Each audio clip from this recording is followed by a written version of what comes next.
All right, let's get started. Today I'm going to be showing you how to stretch watercolor paper. I have printed some images on my watercolor paper that I am going to be painting in. You can also stretch paper that does not have anything printed on it and it'll work just the same way. I have two pieces of paper that are 140-pound watercolor paper and one that is just 80-pound cardstock, so you can see the difference when we stretch them in these three different ways to see the difference between using a thicker watercolor paper. This isn't even the thickest it comes in, but a medium grade watercolor paper versus just cardstock. And the reason you want to stretch watercolor paper is because the fibers in the paper, when the paper is made, get lined up in rows, and it gives the paper a grain, just like wood has a grain.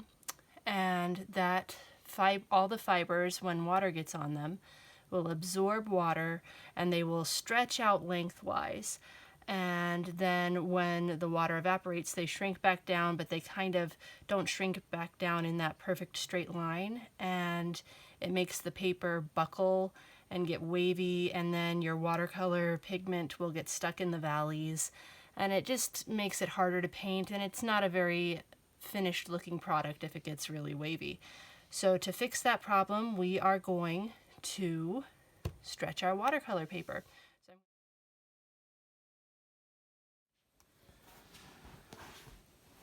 Alright, so this is my 140-pound watercolor paper with my image printed on it. I am going to be putting it on a masonite drawing board. Now, your masonite doesn't need to be a drawing board. It can be masonite that you got from a hardware store. It can also be a painting panel that you got from a craft or art store. Mine is a drawing board with a clip on it. I'm going to keep the clip on the left side because I'm right-handed and I don't want it to get in the way of me drawing.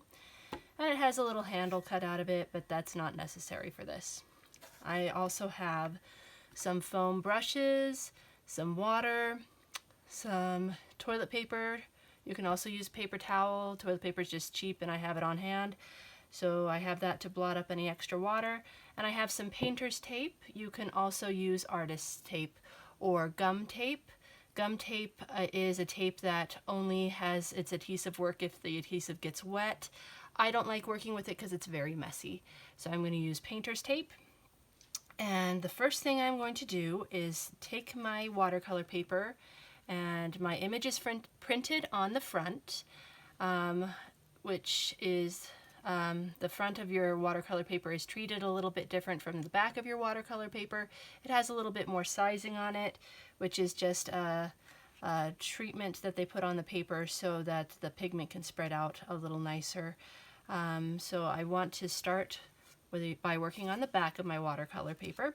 So I'm going to flip that around, and I'm going to take my foam brush, one of my foam brushes, and I'm going to get it wet, and I'm going to get just a little bit of water off. I want it to actually have a lot of water on it, and I'm going to just paint water as evenly as I can along the back of my watercolor paper. That will make sure that all of the fibers in my watercolor paper get evenly soaked so that all the fibers are going to be as expanded as I can get them. I'm going to just put my brush off to the side. You'll notice my paper started curling as soon as it got wet. It's actually curling in the direction of the grain, so my fibers are running this way in my paper. I can tell because my paper is curving this way. And I want to make sure that this paper isn't too wet on the back, so I'm going to take a dry foam brush and I'm just going to rub it along the back so there's not too much water on it. You want it to be evenly wet, but not so soaked that the paper is going to start tearing. I'm going to add a little bit more paper here because it feels a little dry when I touch it compared to this side. Just get that. So when I get a nice even curl like this, it's pretty much ready to go. Oh, it's still a little dry down here. That's why that corner's not curling as much. a little bit more on the back. Dry it off a little bit. I'm getting little drips of water on my masonite, that won't matter. And then I'm going to put my paper down, kind of center it on my board as much as I can. And the water on the back is going to kind of help it stick to my board. You want to make sure you don't have any air underneath. And it's still curling up, so I'm going to get my brush wet. And then I'm going to do the same thing on the top or the front of my paper. And that'll make the curl a little less intense because it'll be soaked on both sides. You don't want to overly soak it, especially if you have an image printed on the front. I'm just going to sort of paint this down onto my board. Readjust it a little bit. Once you have water on the back, it's going to stick to your board really nicely, and it's going to be a little harder to readjust it every once in a while. So I'm just going to tap it, make sure I got water everywhere. Don't like rub your paper or try to feel it that way. You want to just do gentle taps if you're seeing if there's any dry spots. And then I'm going to take my dry foam brush again. I'm going to use the other side so it's even more dry, and I'm just going to rub it a little bit. Make sure it's not overly soaked. And then I'm going to get my painter's tape, and I'm just going to put strips along each side. And now my paper is soaked evenly. So when all the fibers are now as expanded as they're going to get, and putting the tape down is going to make it so as the paper shrinks back down, those fibers are going to be stretched out as wide as I can get them to be. So you really want there to be no air bubbles underneath your paper, and you want it to be as flat as you can get it. You rub it with the brush a few times to get some air bubbles out. Got a little bit there. Don't want to rub it with my hands too much, so I'm going to push those air bubbles out. And then I'm going to put this strip of tape down, and as I put the tape down, I'm going to push it on the paper first. And then I'm going to kind of pull the paper just a little bit to make sure there are no air bubbles under there. And then really tape it down securely. And then I'm going to do the same thing with the top and bottom. Just get a nice strip of tape.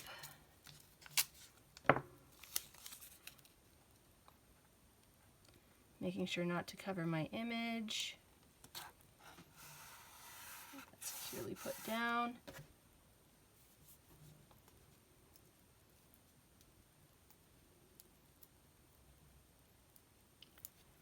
Last piece of tape.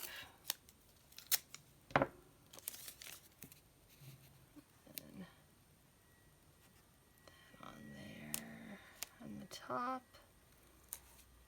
You want to overlap your paper by a 1/4 inch to a 1/2 inch. The more you overlap it, the more secure it's going to be when you tape it down. And now I want to find a place where I can lay this flat to dry it. You don't want to dry it when it's standing on its end, or all the paper's water will drip down to the end, and then it will get more water down here and you won't get an even stretch on your paper. So you want it to lie flat, like on a tabletop or on the ground somewhere where you know you won't step on it. And this paper is ready to dry. You don't want to blow dry it, you want it to air dry so that it dries evenly and at the same rate. So if you blow dry it, you're going to get parts of the paper that are going to dry faster than another part of the paper, and that will ruin how your paper got stretched, and it'll get more wrinkly in one part than the other when you do your actual watercolor painting.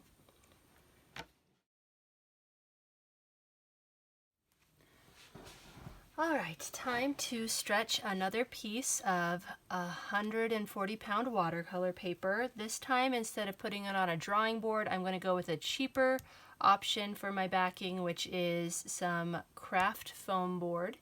And I just picked this up at a craft store.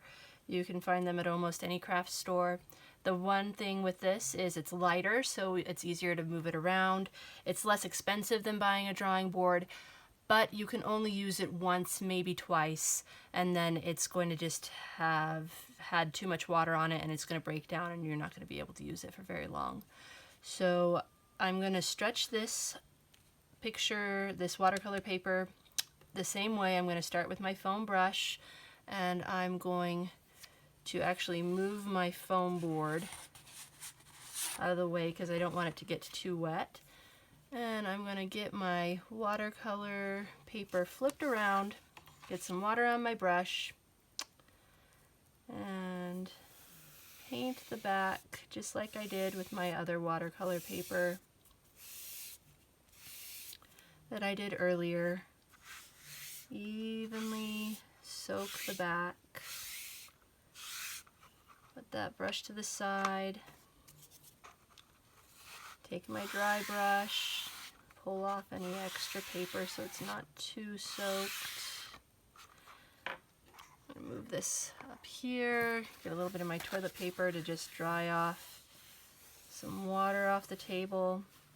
And then I'm going to put my foam board down and flip my picture around.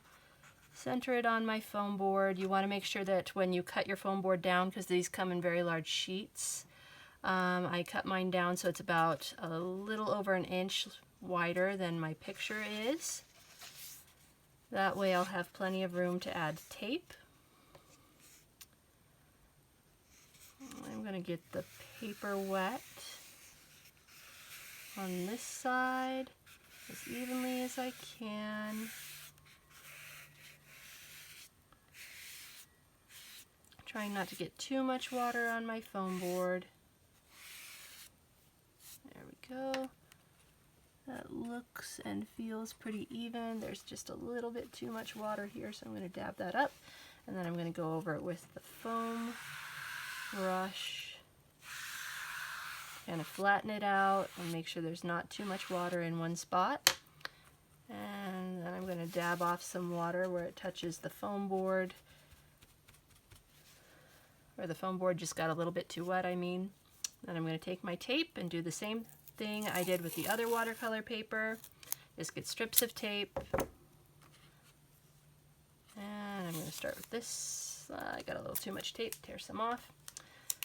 Put it on this side, overlapping about a 1/2 inch to a 1/4 inch over my paper. I'll get this side.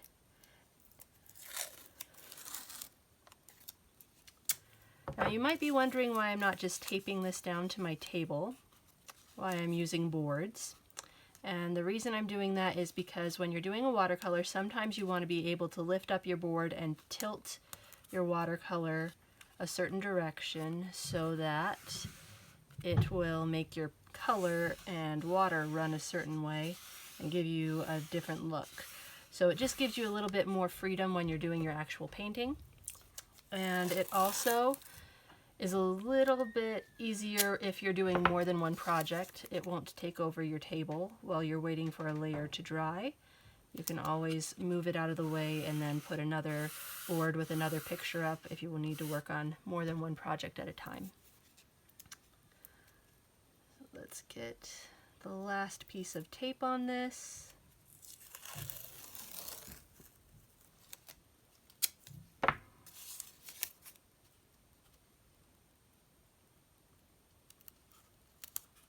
Don't have any air underneath. I want it to be as smooth as I can get it. And there you go. You also want to make sure you use painter's tape or that gum tape I told you about and not use masking tape. You can if it's the only thing you have, but it's more likely to tear your paper when you take it off. Painter's tape and artist's tape will be able to peel off a little better without tearing your watercolor paper. Now I want to again leave this somewhere to dry where it's lying flat, and that way the water won't run down to the bottom if I have it on its end. And that looks like it's ready to go. So this should be dry probably in 12 to 24 hours depending on how hot or humid you are, how hot or humid it is where you are. And so this one's done. Let's move on to the one on cardboard backing.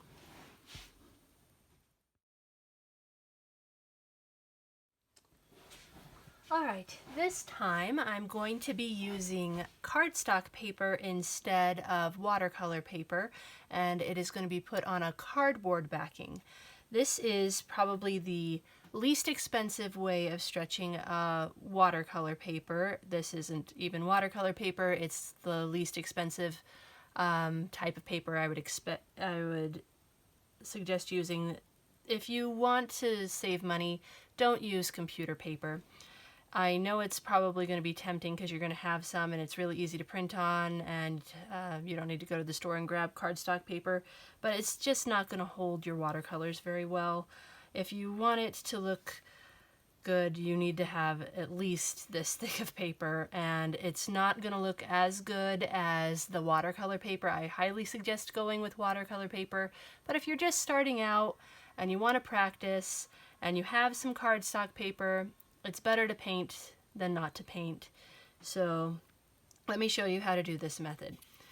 So to start off with, I'm going to move my cardboard out of the way so that I can get the back of my paper wet. I'm going to get my foam brush wet again and paint the back of my paper, my cardstock paper this time.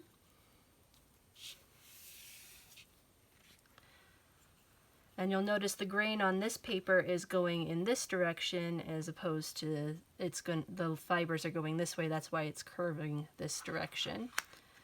And that's just one of the differences between the two papers. It really doesn't matter which direction the grain goes when you're painting something. It's just a cool little fact. That's the way my fibers are going. They're all going this direction instead of this direction this time.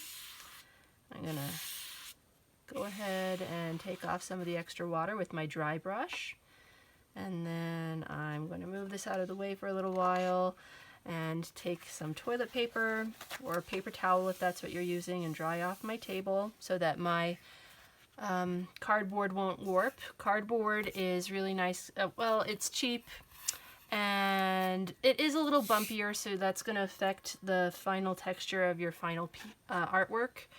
That's one of the reasons I don't like using it a lot, but it is less expensive and easy to cut, and you usually actually can get it for free, so that's nice. And if you're doing cardstock, you're probably trying to save money anyway. So let's get the top of my picture wet.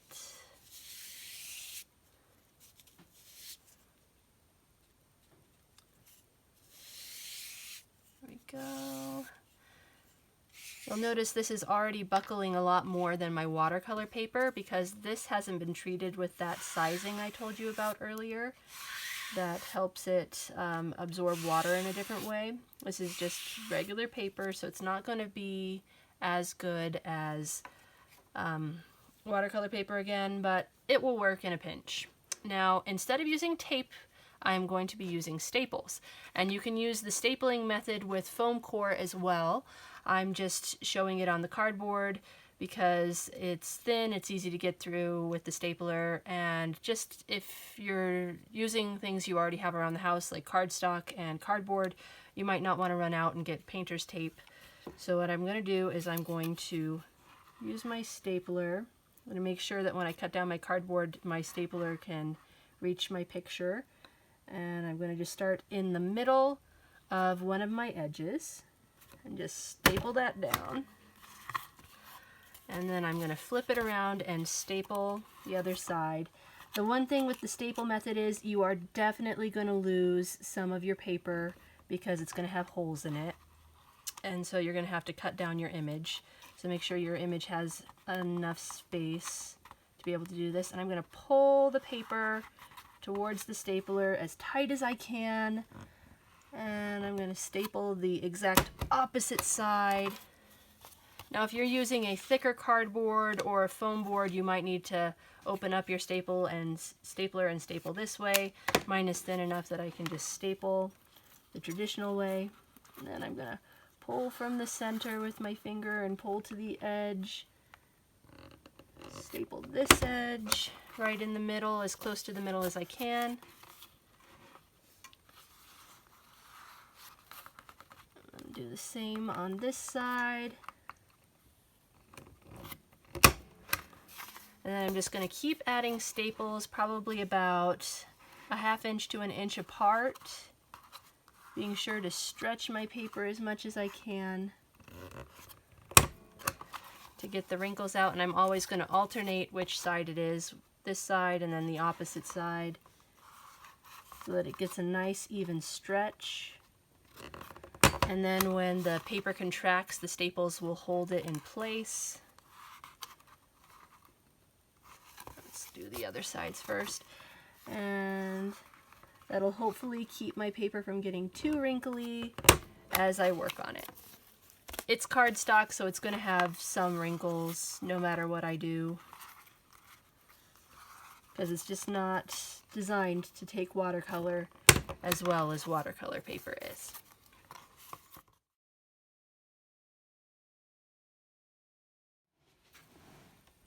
Alright, and I just finished putting the staples around the edge of this paper. It's still a little wrinkly, but it should shrink up a little bit and take those wrinkles out as it dries. It will be dry in about 12 to 24 hours, like I mentioned with my last paper that I stretched. Make sure that, again, you have it dry lying flat. So it's been 24 hours and my watercolor paper has dried and is stretched, so it is ready to be painted on now. Here is the final product for the stretched watercolor paper on my masonite drawing board. Turned out really well. No wrinkles in it. This is the final product for my watercolor paper on my foam board. Also no wrinkles in it, and it's looking pretty good. This one's good to go. And here is the final product for my cardstock paper stretched on my cardboard. You'll notice that because I used a thinner cardboard, it sort of warped the cardboard, so it's curved. So it doesn't have that many wrinkles in it though, so it's stretched pretty nicely. It's just not as good as the other two, but it'll still work, and I will be painting on all of these and they should turn out pretty well. And my next video I will be showing you 3 different kinds of watercolor paints that you can use and how they compare to each other. Make sure you like and subscribe to my channel if you enjoyed learning how to stretch watercolor paper, and that way you'll be able to join me for other videos and learn other painting techniques and other art techniques. I'm planning on doing more than just painting. I hope you enjoyed this video.